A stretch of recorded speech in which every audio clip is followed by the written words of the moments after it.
Talks leading up to July 1st have continued intensively over the past week. Now July 1st is come and is almost gone. Still, there's not been an announcement and no vote in the Knesset toward Israeli sovereignty in the West Bank. Was it all a false alarm, or where do we go from here? We'll talk about it on today's edition of End of the Age. Well, ladies and gentlemen, we've been looking forward with anticipation for this day for about a year now. We've been through 3 elections in Israel, and during those elections, Prime Minister Netanyahu repeatedly told us that he would declare sovereignty over the West Bank as soon as he was elected. Well, the first election came and went.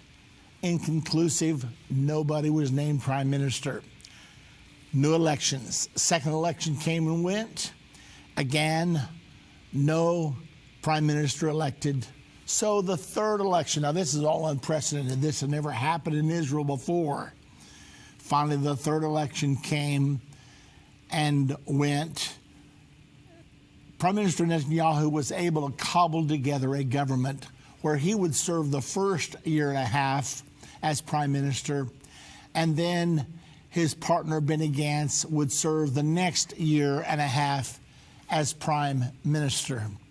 Well, all of that has now taken place. Prime Minister Netanyahu is in office, and he is trying to work together a situation whereby he can declare sovereignty over the West Bank. Now, let's pause a moment. Let's see if we can figure out what is really going on here. We're talking about the area that was conquered in the 1967 war. This area was originally a part of the British Mandate, which was implemented back around 1920. It was at that time that the international community, including the League of Nations, agreed that this area should be a homeland for the Jewish people. Remember, they had been without a homeland for 2,000 years. They had been roaming from nation to nation, from place to place, from one persecution to the other. Finally, they've gone home, 1948. A nation is declared. However, the United Nations only gives them a sliver of the area that was originally allocated to them by the League of Nations. Well, immediately upon the founding of the nation of Israel in 1948, 5 Arab nations swept in. I'm talking about the very next day after the birth of the nation of Israel. They swept in to try to destroy the nation before it could even catch its first breath. Well, God intervened, and instead, Israel not only survived, but thrived. Well, it went on from there, from 1948 until 1967, when Egypt, Jordan, and Syria felt like that they were strong enough now to wipe out the newborn nation of Israel. Well, just before they attacked, Israel grabbed the initiative, swept down into Egypt, destroyed 90% of Egyptian planes before they could ever start their engines. In 6 days, Syria, Egypt, and Jordan were all in full rout, totally defeated. Well, during that time, Israel took over the West Bank called Judea and Samaria. Now, Jordan had taken it over in the 1948 War of Independence. Jordan had come across the Jordan River, and they just stayed there, occupying, illegally, I might say. It wasn't their territory, but they occupied what was called the West Bank, or biblically it's called Judea, Samaria. Well, now in the 67 war, Jordan was driven out back across the Jordan River. They had held the holy places on the Temple Mount from 1948 till 1967. Now they're driven away. It looked like Israel had reoccupied her promised land as God promised to Abraham in Genesis chapter 15, verse number 18. Except the international community, the United Nations in particular, said, You've got to give it back. You cannot keep territory won during war, even a defensive war. However, who were they to give it back to? It didn't belong to the Palestinians. The Jordanians had occupied it in 1948. Before that, it was part of the British Mandate, and it originally was given to the Jews for their homeland in 1920, 1922 by the League of Nations. So there was a big dispute. Could Israel actually have this for their homeland or not? The United Nations says, oh no, this has to be a homeland for the Palestinians. But there was no Palestinian nation, did not exist. So everything is hung in limbo for the last 53 years until today, July the 1st. What was supposed to happen on July the 1st? We'll tell you as soon as we get back. Major internet companies are silencing and censoring Christian voices online. These companies are trying to control what you see and hear. Almost 200 videos of ours have been marked as restricted online right now. That's why we launched End of the Age Plus, a platform where the truth won't be censored, a platform where we can preach the message of the gospel. When you subscribe to End of the Age Plus today for just $12.99 a month, you can watch all of our content in a secure, easy-to-view way from your favorite device.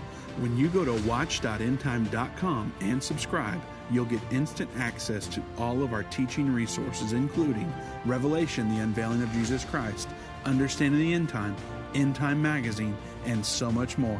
We will not censor our message to comply with what the world deems as politically correct. Go to watch.endtime.com right now or search End of the Age Plus in the App Store or Google Play. We've seen Bible prophecy fulfilled like never before.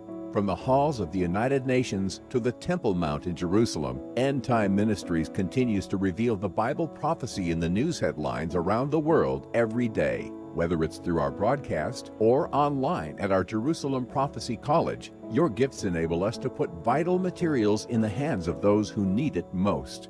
Because of you, we continue to replace fear with faith in the hearts of Christians around the world. We will continue to see prophecy come to pass at an even swifter pace. We need your support. Your donation of any amount enables us to continue to broadcast and be a voice in the ever-growing censored media. To become a partner or give a one-time gift, visit endtime.com or call 1-800-END-TIME right now. That's 800-363-8463. Go online now. Visit endtime.com.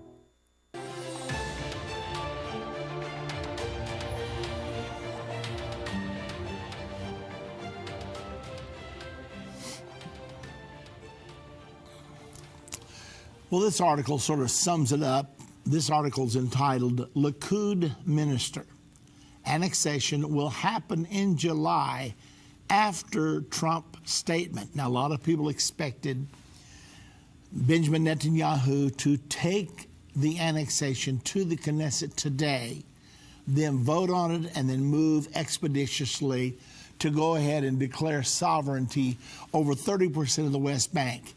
There are some 450,000 settlers out there in the West Bank, Jewish settlers I'm talking about, and they've got to have a homeland. So Israel planned to declare sovereignty over the West Bank. President Trump's peace plan gave them the green light for doing that on some conditions. That's what we want to talk about today. The article says Israel will annex portions of the West Bank in July, but only after U.S. President Donald Trump has made a statement on the matter. Now, that comes from Regional Cooperation Minister Ofer Acunis. He's of the Likud party, that's Netanyahu's party, and he told this to Army Radio on Wednesday. Sovereignty will certainly happen in July, but it has to be done in partnership with the United States, Acunis explained, noting that Israel and the U.S. were still ironing out their differences on the contours of an annexation plan. Now, this was all supposed to be ironed out by today, July the 1st, but they couldn't get there. Let's pause there just a moment to tell you what has been going on this week. Last Monday, David Friedman, the U.S. ambassador to Israel, Mike Pompeo, the United States Secretary General, Secretary of State, I should say, and then Jared Kushner, the president's son-in-law, Avi Berkowitz, who's also been the right arm of Jared Kushner for these negotiations.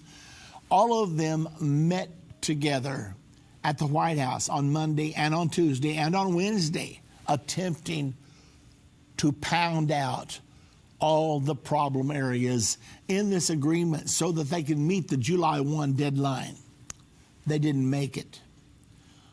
So on Thursday, David Friedman got on an airplane, heads back to Israel, and along with him was Avi Berkowitz and 2 or 3 other high Secretary of State officials.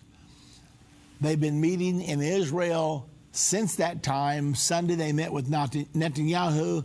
Still no luck. Nothing happened. The meetings continued Monday, Tuesday, and here we are, Wednesday, July the 1st. We still don't have a deal. Now, Kunis says that Israeli application of sovereignty will only happen after a declaration by Trump, he said. Now, continuing on, let's watch what happens. He was emphasizing that this would be a new one, which would be issued from the U.S., a new declaration. This declaration was initially scheduled for the end of last week, but was then delayed, he explained. Israel is waiting for that declaration to be rescheduled before it takes any action, and to date it has not yet received word for when that declaration will be, Kunis said. Last week, senior Trump advisor Kellyanne Conway spoke about an announcement on Israeli annexation that never happened. Now let's pause, because I heard Kellyanne Conway say this. She said, within the next few days, you will hear an important announcement on the Middle East from President Trump. My ears perked up. I thought, well, everything's on course, everything's settled, here it comes. However, that's been, 5 days or so ago, and still it has not happened. Apparently, there are some things that have not been agreed upon. Kunis pushed back at reports that the Jordan Valley would not be included in an Israeli sovereignty plan. He noted that the Jordan Valley has long been considered part of Israel's sovereign borders, dating back to the Elan plan, first put forward in 1967, immediately after the Six-Day War, by general and labor politician Yigal Elan, who served as interim prime minister. Let's pause just a moment to understand. As a person who's been to Israel over 40 times now, the Jordan Valley is critical for Israel's security. What you have is the borders of Israel prior to the 67 war. At the waist, they were 9 miles wide. Can you imagine a country 9 miles wide? We have many cities that are wider than 9 miles, and yet this is an entire country, and it's only about 200 miles long. So it's a small country. Consequently, Israel and Prime Minister Netanyahu in particular are very concerned about security. How do you defend a country 9 miles wide? In this day of fast tanks and screaming jet airlines and rockets, you can be cut in half before you can get out of bed at 3 o'clock in the morning. It could happen that quickly. Consequently, Israel has always said, we need to have the Jordan Valley as our buffer. Now, the Jordan Valley runs north and south along the Jordan River. On the other side of the Jordan River is the country of Jordan. Israel has held this territory since the 1967 war. So really taking possession of the Jordan Valley would not be that much different, except it would become an intentional and official part of the state of Israel. They control it now. They've controlled it for the last 53 years. Now, a lot of people say, oh, Jordan's going to get all upset about this. No, they're not. They don't want the Palestinians to control it because the Palestinians are unreliable. You never know what they're going to do. You never know when Hamas is going to overthrow Fatah, and then here you've got Hamas sitting on your border. Jordan does not want that at all. So Jordan is not concerned about this. It's actually the Palestinians that do not want Israel to have this territory. They claim that the land from Jerusalem all the way to the Jordan River should be their Palestinian state. However, Israel says, we don't have any security, because if you get Palestinians who are our enemies, if you get them there and then they allow other foreign powers to use their territory, before long, foreign powers are going to be right on our doorstep. I mean, they're going to be within a half mile of our major airport, Ben Gurion Airport. It's just not workable. Therefore, Israel has always held out. We've got to have the Jordan Valley. Well, now then in this article, Acunis is saying, yes, we all understand that they're supposed to have the Jordan Valley. So that's not the problem, apparently. Let's see if we can find out what it is. Acunis has been outspoken for years about his support for the Jordan Valley's inclusion in Israel's sovereign borders. Of course, it has to be in the sovereignty plan, he said. But first and foremost, the population centers in Area C, known as the settlement blocks, had to be secured. All right, let's pause right there. What is Area C? Back in 1993, when the Oslo Accords were reached and signed by both Israel and the Palestinians, they decided to divide up the territories that Israel had captured in the 67 war into 3 blocks, A, B, and C. Now, most of the Palestinians lived in Area A and Area B.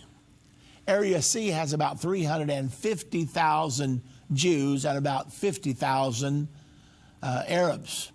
So it is dominantly Jewish in that area. So here Acunis is saying those blocks have to be secured. Now this includes the Gush Etzion region, as well as the settlement cities of Ariel and Mali Adumim, he explained. Now let me pause just a moment. The area of Mali Adumim is about 5 miles east of Jerusalem. It now amounts to close to 50,000 Jewish inhabitants just on the suburb. Most of them drive to Jerusalem to work every day. Now, the Etzion block is south of Jerusalem, and it consists of 10 villages. One of them is the area that is called Efrat. It presently has around 14,000 inhabitants and is right on one of the main roads. It's near Bethlehem. Actually, it's called New Bethlehem. Remember in the Bible, Micah 5:2, when the Bible says, "O thou Bethlehem Ephratah, though thou art little among the nations, out of thee shall come forth him that is to be ruler of my people." So Ephrat is another name for Bethlehem. Since the Palestinians control Bethlehem, the Jews have New Bethlehem, which they call Efrat. And there are 10 different settlements out there. One of them is called Gush Etzion, where I go every single year. Well, they're all out there, and the Jews say we have to hold on to this. And then there's Ariel up in northern Israel. And Ariel, I have been there as well. It's about 15 or 20,000. They have their own college there. So all of these places are places that Israel says we have to keep. Now, Acunas also included the Jordan Valley in that list, even though it was not a population center because of its strategic value. He spoke as confusion reigned in Israel with regard to the actual date for an annexation plan or even what the details of the plan would be. Now, according to the coalition agreement between Likud and Blue and White parties, which was finalized on May the 17th, between Netanyahu's Likud party and Benny Gantz's Blue and White party, when they made their grand coalition, Israel can apply sovereignty up to 30% of the West Bank as early as July the 1st. Netanyahu insisted that the date be put into the agreement because Gantz, he knows, is not nearly as committed to annexing these areas as he is, and he had promised for 1 year during every election, we're going to do this.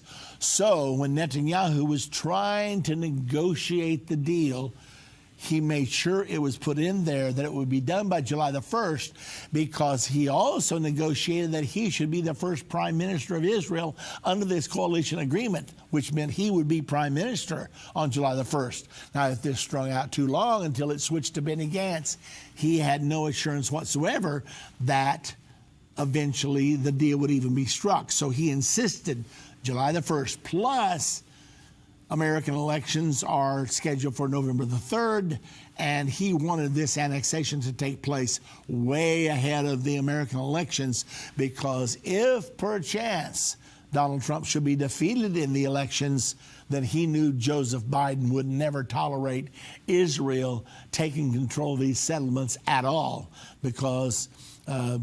Biden had already openly said he would not do it. So Netanyahu had this all worked out. When he negotiated the deal with Gantz, he was to be the prime minister first. The annexation was to take place at the earliest July the 1st. Now, I want to be fair to Netanyahu. He never said, I will do this on July the 1st.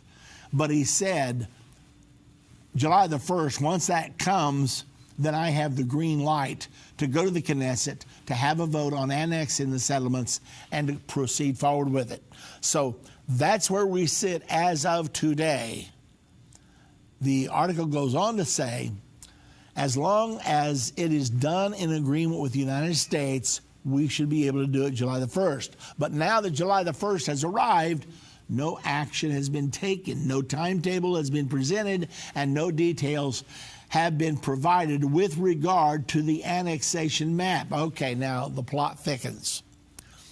Because back in January the 28th, when they made the decision to release the Trump peace plan, he released a map of what the Palestinian state would look like and what the settlements would look like that are mingled into the Palestinian state. Because part of the agreement was that the Jews could stay there and remain Israeli citizens even though they would be surrounded by the area of the Palestinian state. Consequently, they designed this map to express this. However, once the coalition agreement was struck, then Trump and his people said, now this map is just a rough sketch. Now then, we know we're moving toward July the 1st. We need to make a legal map that is accurate. So they appointed a committee, part of Americans and part of Israelis, to pound out exactly where all the borders would go, the borders that hopefully Israel would annex on July the 1st. Well, they apparently don't have the map completed yet because Netanyahu has hit all kind of headwinds from the settlers saying, wait a minute, you're leaving me out here surrounded by Palestinian territory. You're sending me on a suicide mission. I don't want that. And so there's been pressure to the right, pressure to the left. Everybody's arguing about exactly where the borders should be. And they're still negotiating today, July the 1st, to try to finalize the borders so that the borders could be right. Now, the other problem is President Trump and Jared Kushner built into the Trump plan that Yes, Israel can annex all these settlement territories, but they have to do one thing. They have to commit to good faith negotiations with the Palestinians to create a Palestinian state for the Palestinians. So we're going to create a permanent borders for the Jewish state. We're going to create permanent borders for the Palestinian state. Well, that's no good for a lot of the people in Israel because they believe the Bible. You know, when you believe the Bible, it causes you a lot of trouble. It saves you from a lot of things. But when you hold fast to the Bible against a world that basically does not believe the Bible, then that's where the conflict sets in. Well, the Bible says that there can never be a Palestinian state in the territory that God promised to Abraham 4,000 years ago. So now all of a sudden, all these religious Jews come out of the woodwork and say, you're going to give away part of our promised land to the Palestinians for a state? That's a formula for disaster. That's suicide. So now Netanyahu has got to figure out, how can I straddle this fence and how can I make everything happen? Well, finally, Scott Leith, he's been in Israel this past week holding meetings with Israelis with regard to the sovereignty map. So that's the reason we're July the 1st and we don't have a deal yet today. They say they will have it by the end of July. Well, we're going to have to wait and see. In the meantime, if you're not yet a partner with Endtime Ministries, why not call us, 800-ENDTIME. We need you to help us. Move Mountains with Irvin Baxter. This book by Irvin's grandson provides 30 days of devotion that will enhance your relationship with God and others. Authentic illustrations from early morning devotions at Endtime will help you find your purpose and eliminate fears. Commit to taking this 30-day journey and experience real life change. Get your book for only $14.99. Call 1-800-363-8463 or go to endtime.com/move. I have left a piece of my heart in Israel and her people. We would like to thank Endtime for doing such an awesome job with our Israel tour. We marvel at your team keeping the time schedule, keeping everyone comfortable, the wonderful driver, the brilliant guide, the entire tour program, good hotel choices, and stellar food. We had the privilege to rub shoulders with Pastor Baxter, listen to his current teachings, and had some interesting questions answered so eloquently. He is wonderful. Helene from Australia. Experience the Holy Land in the most amazing way. Join Irvin and Judy Baxter for our upcoming Israel tour. For more information, go to endtime.com or call 1-800-ENDTIME. That's 1-800-363-8463. If your station only carries the first 30 minutes of End of the Age, go to endtime.com and click the watch button to continue today's broadcast. You can also finish up later by clicking the archive button.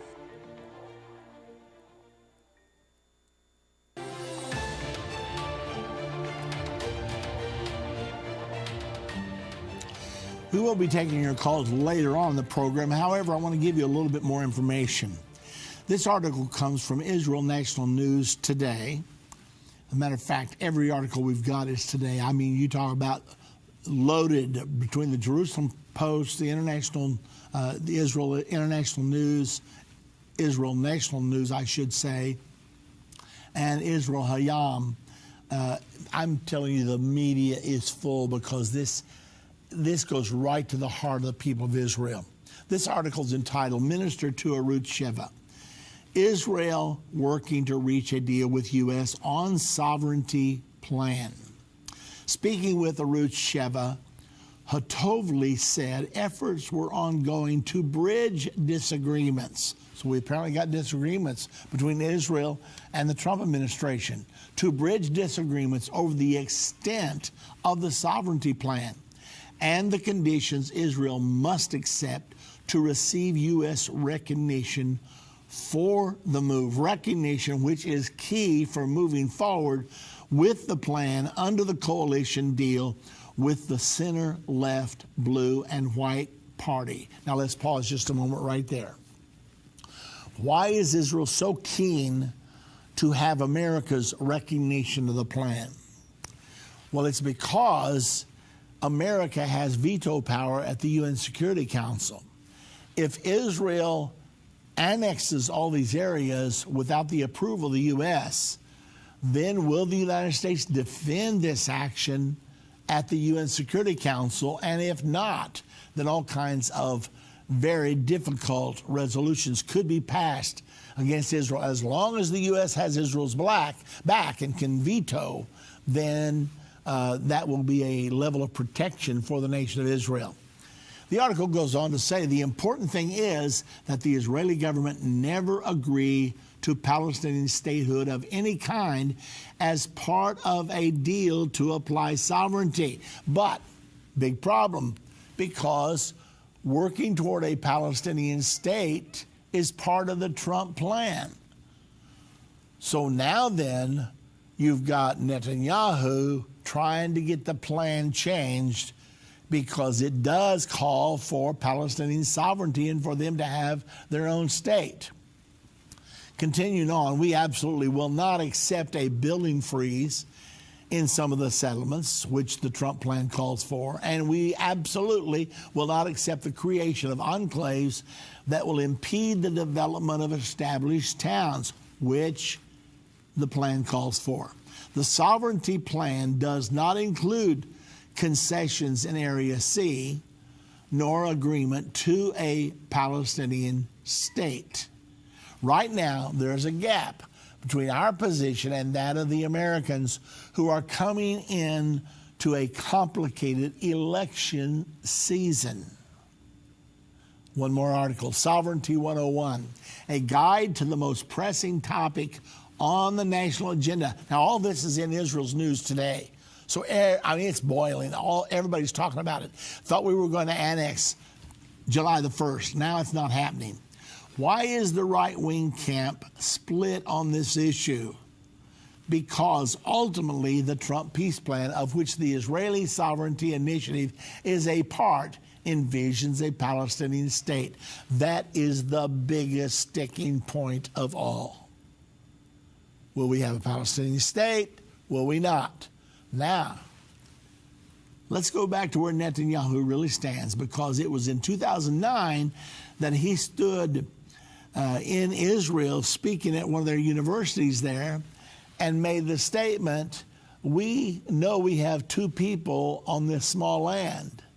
Consequently, we're going to have to learn to share it, as painful as that may be. And he at that time endorsed a Palestinian state side by side with a Jewish state. Well, now then, many of his supporters are just screaming at the top of their lungs, are you crazy? You're going to put a Palestinian state right close to Ben Gurion Airport, very close to Jerusalem? You can't do that. So now he's trying to find a formula to put it all together. So that's where we are today. We are taking your calls. The number to call to be on the air with me today, 877-END-TIME. That's 877-363-8463. Right now we're going to go straight to Florida. Donna is calling from Florida. Hello, Donna. Hello. Thank you very much for taking my call. You're welcome. I have been happy to help support the return of the Jews through your ministry to their homeland. But when I read the terrible events that will happen in Zechariah chapters 12 through 14, and especially 13, it says 2/3 will perish. I kind of have second thoughts. I just wonder if you could say anything about that would answer that. Well, the same Bible that says that also says there's going to be a great revival of 144,000 Jews. So the ones in Israel that understand the prophecies will know what to do to avoid some of these bad things, and they will also know what to do to align themselves with the good prophecies. So that's where we're going to have to do our job. Of course, we've been on television in Israel since 2010 every single week. Plus, we have plans to mail a magazine to every single home in Israel as soon as they sign this peace agreement. There's 2.4 million homes in Israel. So we're going to be doing our part. Hopefully, we can lead the people into the right path to go, a path of safety, while many of the Jews who will not listen are going to go stumbling blindly into a very difficult destiny. So that's where things are now. I don't think you would go wrong by helping Jews to make their way to the United States of America, but I also think that it'd be fine also to help them to make their way to Israel, because I believe there's a way for them to be safe even while they are in Israel. Okay, well, that helps a lot. Thank you very much. Okay, thank you, Donna. Let's go now to New York. Johnny is calling from New York. Hello, Johnny. Oh, yes, hello, Irvin Baxter. I'd just like to know, where are we in the 7-year tribulation? I know it begins with the peace agreement, but where are we in the peace agreement? Like, I know that you said today certain plans is going to be made, but where does today fit in with the 7-year tribulation and the peace agreement? Johnny, the peace agreement has not yet been signed, which means the final 7 years has not yet begun. And I'm asking the Lord very diligently to help me to have the insight to know exactly when that final 7 years takes place. And I do want to say to you, Johnny, that many people teach a 7-year great tribulation. However, that's not taught one time in the Bible, even though many of the commentaries teach it. The Bible teaches that the Great Tribulation will be 3.5 years. Now, there is going to be a 7-year period of time called Daniel's 70th week. And during the first the first of that will begin with the signing of the peace agreement. The first 3.5 years will be relatively peaceful. Then at the halfway point, that's when the abomination of desolation will occur, and that will plunge the world into the Great Tribulation period. So I have a question. So if the peace agreement is here, what needs to happen for it to get signed? It's between Israel and Palestine. So why they haven't signed it yet? Well, they haven't signed it because the Palestinians won't sign. They won't even come to the negotiating table. It's hard to make peace when you don't have a peace partner. So that's the reason that President Trump has designed this whole plan like he has, because this has been the normal behavior of the Palestinians. So he designed this peace plan so that Israel could go ahead and annex their part without the Palestinian cooperation, because the Palestinians have never been willing to cooperate. Well, that's what's spurring actually the Palestinians into action now, because they realize if we do nothing, Israel's going to go ahead and possess the land anyway. So now they're out there screaming, oh, we're ready to negotiate, we're ready to negotiate. But they want to dictate the terms. They do not want to negotiate with President Trump. They want to negotiate with the quartet, which is the United States, Great Britain, Russia, and the United Nations. They want them to oversee the negotiations, but they just did this like the day before July the 1st. So they held out as long as they could. They're thinking now, oh, we'll stop them from doing this if we'll say we're going to negotiate. Well, they already did that once back in 2013 when John Kerry and Barack Obama tried to put together a peace plan. And so the Jews, they said, okay, we'll not build any settlements for 10 months. So they put on a moratorium in order to give time to get the Palestinians to the peace talks. Well, they didn't come until the week before the time expired. Then they show up and say, we're ready to negotiate, but we won't negotiate if you start the settlements back. Netanyahu said, wait a minute, I waited for you for 10 months. And now you show up the week before my deadline expires. No, I'm not going to do that. So the Palestinians got up and walked out, and that was the end of that. So anyway, that has been the story all along. That's the reason Trump designed his peace plan, so that it does not depend on the Palestinians anymore. The Jews can go ahead. They now have their destiny in their own hands. And as of today, they can go ahead and take a vote, and they can go ahead and annex all that territory. And then if the Palestinians choose to negotiate in good faith and they meet 4 different criteria, then Trump says you can have your own state. Now then, though, just as Israel's getting ready to move into that situation, now a lot of the Jewish people are saying, wait a minute, you're going to give them their own state right in the middle of our promised land? You can't do that. Now, here's what the prophecy says is going to happen. There is going to be a Palestinian state.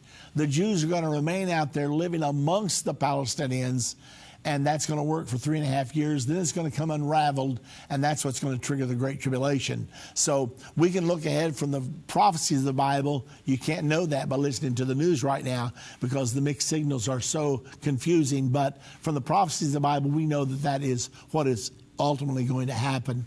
And it may all happen yet this month, yet in the month of July. So you believe that maybe the Palestinians may get their state in the month of July? They could, if they will. Well, actually, they're supposed to get the promise of the state, but they've got to prove themselves by quit paying terrorists for killing Jews.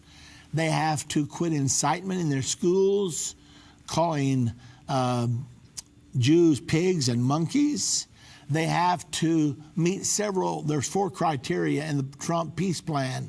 And if they will do that in order to demonstrate that they have really decided to live peacefully and no longer try to destroy Israel, then Donald Trump has promised, after you prove yourself, then yes, you'll get your Palestinian state. You'll even be able to have your capital in East Jerusalem. So that's what the deal calls for, but they got to prove themselves for a while because they've not been willing to do those things. Right now, they are paying monthly wages to Palestinians who are in Jewish prisons because they killed Jews, and yet the Palestinians are sending them money every month. This is what they call it, pay to slay, and that's what has to be stopped. But listen, I got to let you go. We're totally out of time in this segment. Sorry about that, Johnny. You're listening to End of the Age. We got one more segment left. I'll continue to answer your questions in this next segment. We'll be right back. Does the book of Revelation frighten you? Do its symbols confuse you? For centuries, the book of Revelation has been misunderstood and misinterpreted. In Revelation, the unveiling of Jesus Christ, Volume 1, Irvin Baxter unlocks the mystery of the book of Revelation with in-depth analysis and commentary like you've never heard before. This 10-part definitive DVD series and 268-page comprehensive commentary book covers the first 12 chapters of the book of Revelation, featuring on-location photography, classic artwork, and symbolic illustrations. You'll walk away with complete understanding and peace about the events happening during the final years on Earth. These comprehensive study tools, available for $299, will deepen your biblical understanding as you dig into the original intent of the book, answering the mysterious prophecies and symbols of the book of Revelation. Don't miss this special offer. Call now, 1-800-END-TIME, or go to endtime.com to order. Call or go online now to get this comprehensive Bible study.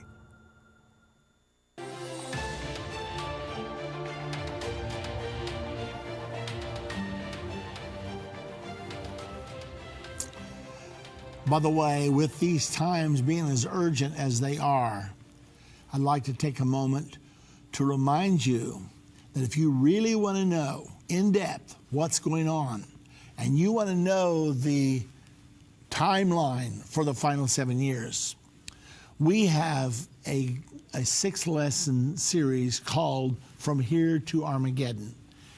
When you get that series, you will also get a beautiful timeline. It's all laminated. You can put it on your refrigerator or wherever you would choose to put it. You could frame it if you want to put it on the wall.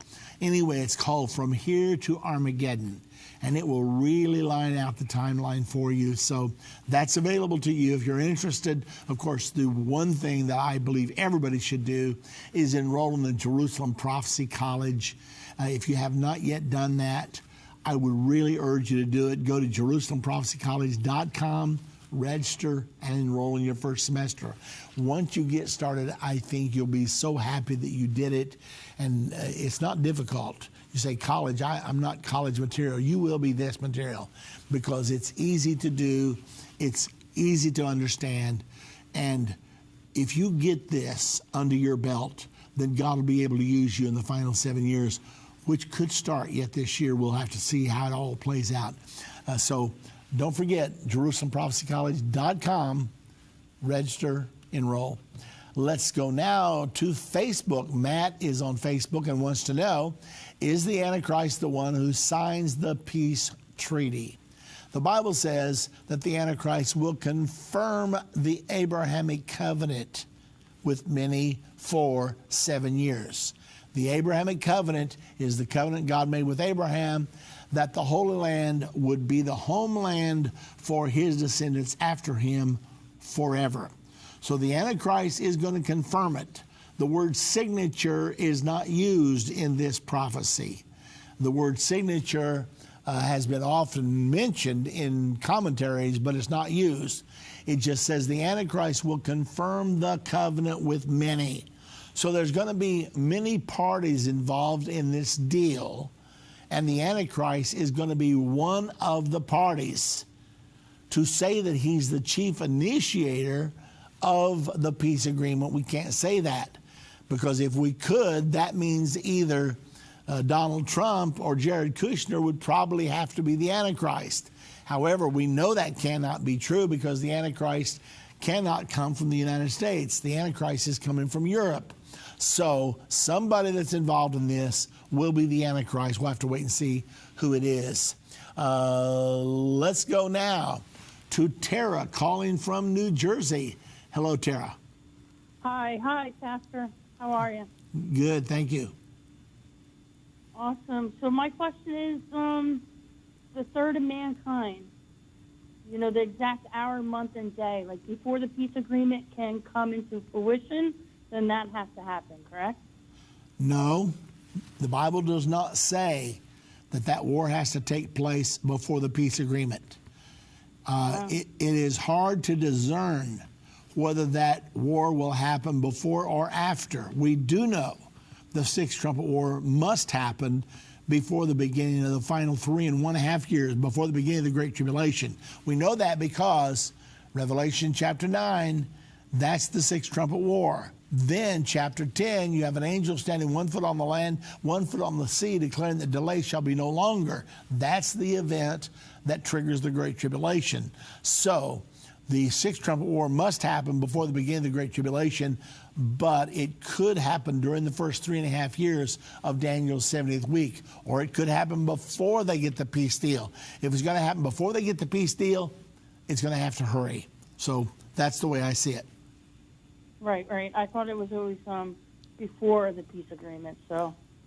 Yeah, well, the Bible's not clear on whether it's before or after. I cannot tell you that. I've not been able to discern that in the Scriptures as to which comes first. All right, I appreciate it. Thanks for your time, Pastor. Okay, thank you. Now, Rose from Facebook wants to know, did they postpone the annexation? The answer is no. They just have some loose ends to tie up in the agreement between the United States and Israel. And all of the reports are saying it will be done before the end of July. So they didn't postpone it. However, they have some loose ends left. They're trying to shore up right now, and they are continuing to work on that even as I speak to you and on a daily basis. I don't know for sure how quick they'll get it done. One article declares emphatically it will be done yet in the month of July. We're going to have to wait and see.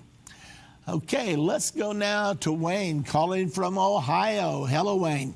Irvin Baxter, hello, how are you? I listened to all your segments and everything, and I'm thinking about, I got some stuff I'm going to say that will make your mind feel right.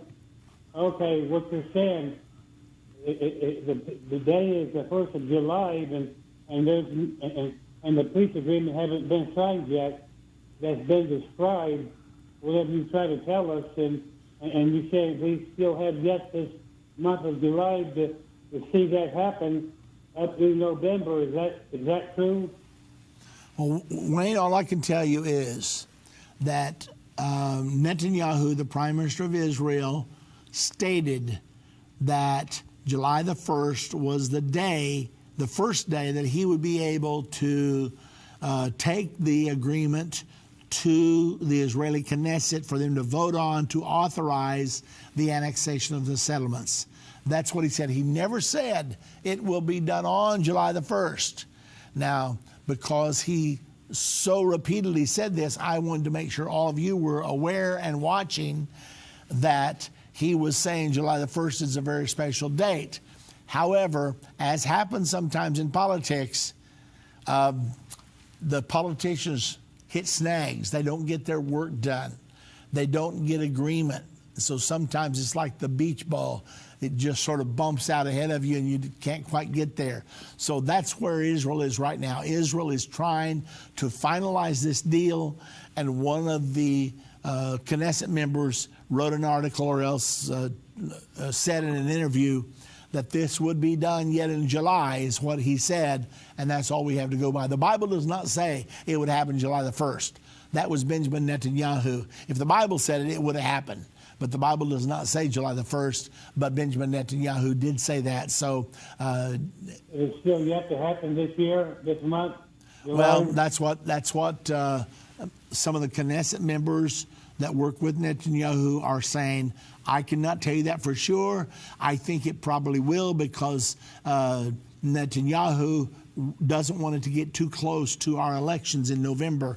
So he wants to get it done so that the world can get used to it, so that if perchance Trump would be defeated and Biden would be elected, he would immediately reverse all of that. But once you get it ingrained and get everything installed, it'd be very difficult for him to reverse it. So that's the reason that it needs to be done. You think it will happen in July, the end of July? We'll have to let you know, Wayne, okay? Hey, listen, I'm going to let you go. Got more callers waiting. Let's go now. Let's go to Facebook again. Will the U.S. be punished for proposing the plan to divide Jerusalem? Well, the U.S. is not proposing to divide Jerusalem. The Trump peace plan, you can read it for yourself, says that Jerusalem will remain undivided. However, they're taking a little piece of Jerusalem on the extreme eastern edge, on the other side of the security wall, and saying that will be your capital. So they're not actually dividing it. The Mount of Olives, the Kidron Valley, and the Temple Mount will all stay under control of Israel. And so Jerusalem will remain undivided all the way till the Battle of Armageddon, except for that little area out there on the other side of the security wall that they're giving the Palestinians as a token capital for them. So no, the U.S. is not going to be punished for proposing a plan to divide Israel or to divide Jerusalem, because they do not plan to divide Jerusalem. Thank you very much. Now, also Facebook, Luke wants to know, could the Antichrist come from the U.S. if he is of European descent? No, he could not. Why? Because the Bible teaches there will be 10 European countries, and then the Antichrist will come up among the 10, uprooting 3 of those. And then that's when he will become great, and that's when he will push his kingdom. The Antichrist kingdom is described in Revelation chapter number 13, verse number 1 through 2. The Bible says that the beast there has the body of the leopard, Germany, the feet of the bear, Russia, the mouth of the lion, Great Britain, and the 10 horns of the 10-horn kingdom. All those are European powers. The Antichrist will rule over the Holy Roman Empire. The Holy Roman Empire has always been in Europe. It's always a political leader from Europe and a spiritual leader every single time from Rome. That's what we're getting ready to see all over again. So no, he could not come from the United States of America. Well, ladies and gentlemen, the last week has been cram-jammed full of prophetic events, of things that are happening. And of course, we're only speaking about the Palestinian-Israeli peace plan right now, but we also have had the coronavirus. Here's what I want to do as we wrap up our program today. I want to remind you that the United States was flying high, and it looked like President Trump's reelection was in the bag. As of January, the economy higher than it's ever been, unemployment lower than it's ever been, And then came the coronavirus. Well, in order to try to stop it, President Trump had to mandate the shutting down of most industries and demanding that people stay home. So the unemployment shot from 3% to 25 or 30%. It was a devastating blow. Let me remind you, this was not President Trump's fault. It was no one else's fault. It was a supernatural intervention. Then in the midst of all this comes the shooting of the killing of George Floyd by a Minneapolis policeman who put his knee on his neck and wouldn't let off until he died. Now, was that Trump's fault? No. That was done in a Democratic city with a very liberal mayor. And then riots broke out all over, and all the riots were not in Republican towns. They were in Democratic cities with Democratic liberal mayors. And yet somehow the media has taken all of this and dumped it at President Trump's feet.